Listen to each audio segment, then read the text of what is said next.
ಕೇರಳದ ಕೋಝಿಕೋಡ್ನಲ್ಲಿ ಶಿಕ್ಷಕಿಯರೇ ಡ್ರಗ್ಸ್ ಜಾಲದಲ್ಲಿ ತೊಡಗಿಸಿಕೊಂಡಿರುವ ಪ್ರಕರಣದಲ್ಲಿ ಇದೀಗ ಮಂಗಳೂರಿನ ನಂಟು ತಳಕು ಹಾಕ್ತಾ ಇರುವುದು ಬೆಳಕಿಗೆ ಬಂದಿದೆ. ಪ್ರಕರಣದಲ್ಲಿ ಇನ್ನೋರ್ವ ಶಿಕ್ಷಕಿಯ ಪಾತ್ರ ಇರುವುದು ಕಂಡು ಬಂದಿದ್ದು, ಇದರೊಂದಿಗೆ ಬಂಧಿತ ಶಿಕ್ಷಕಿಯರ ಸಂಖ್ಯೆ 3ಕ್ಕೆ ಏರಿಕೆಯಾಗಿದೆ.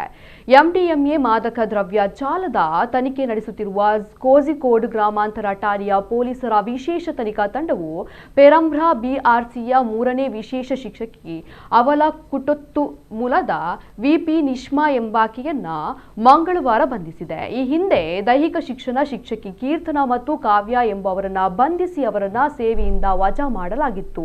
ಈ ಮೂವರು ಶಿಕ್ಷಕಿಯರು ನಿರಂತರವಾಗಿ ಮಾದಕ ದ್ರವ್ಯ ಸೇವನೆ ಮಾಡುತ್ತಿದ್ದಲ್ಲದೆ ಇನ್ಸ್ಟಾಗ್ರಾಂ ಖಾತೆಗಳ ಮೂಲಕ ಗ್ರಾಹಕರನ್ನ ಸೆಳೆದು ಹೈಟೆಕ್ ದಂಧೆ ನಡೆಸ್ತಾ ಇದ್ರು ಎಂದು ಪೊಲೀಸರು ದೃಢಪಡಿಸಿದ್ದಾರೆ.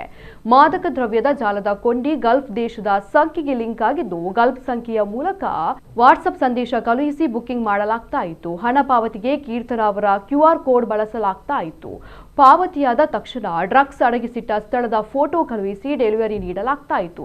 ಕೀರ್ತನಾ ಖಾತೆಗೆ 14 ಲಕ್ಷ ರೂಪಾಯಿ ಹಾಗೂ ಕಾವ್ಯ ಖಾತೆಗೆ ಕೇವಲ 5 ತಿಂಗಳಲ್ಲಿ 9 ಲಕ್ಷ ರೂಪಾಯಿ ಜಮೆ ಆಗಿರುವುದು ಪತ್ತೆಯಾಗಿದೆ. ತಿಂಗಳಿಗೆ ಕೇವಲ 12,000 ರೂಪಾಯಿ ಗುತ್ತಿಗೆ ವೇತನ ಪಡೆಯುತ್ತಿದ್ದ ಈ ಶಿಕ್ಷಕಿಯರಿಗೆ ಮಂಗಳೂರಿನ ಸ್ನೇಹಿತನೊಬ್ಬ ಈ ಜಾಲಕ್ಕೆ ಪರಿಚಯಿಸಿದ್ದ ಎನ್ನಲಾಗಿದೆ. ಇವರು ಬೆಂಗಳೂರಿಗೆ ಕೈಗೊಂಡ ಸರಣಿ ಪ್ರವಾಸ ಹಾಗೂ ಖರೀದಿಸಿದ ಐಷಾರಾಮಿ ಕಾರಿನ ಮೂಲದ ಕುರಿತು SIT ತನಿಖೆ ಚುರುಕುಗೊಳಿಸಿದೆ.